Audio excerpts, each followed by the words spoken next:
Kita mulai Kompas pagi hari ini Senin 12 Februari 2024, saya Fajri Satrio. Sebuah pohon angsana setinggi kurang lebih 6 meter tumbang di Jalan Raya Pondok Gede, Kecamatan Cipayung, Jakarta Timur pada Minggu malam.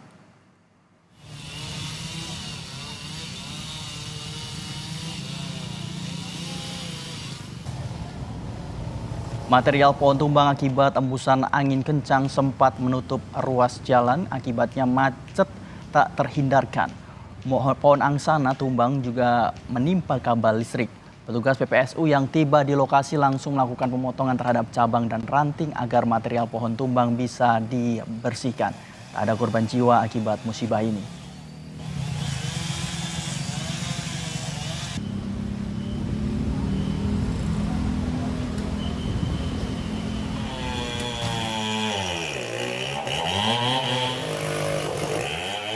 Tidak hanya di Jakarta, sebuah pohon setinggi 15 meter tumbang menutup akses jalan dan bangunan hotel di Jalan Raya Campuhan, Ubud, Gianyar, Bali.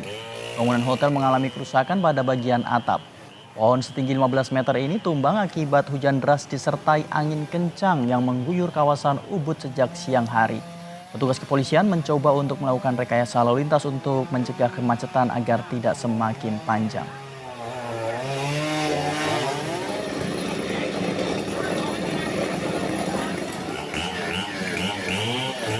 Ini kita lihat adalah satu pohon yang jalan penestanan yang naik dari Campuhan Ubud, menjadi perhatian kita dan supaya nanti tim dari gabungan BPBD dan Forkominjam dan juga dari TNI Polri sudah turun untuk kecepatan bagaimana jangan sampai terjadi penghambat lalu lintas dan bahkan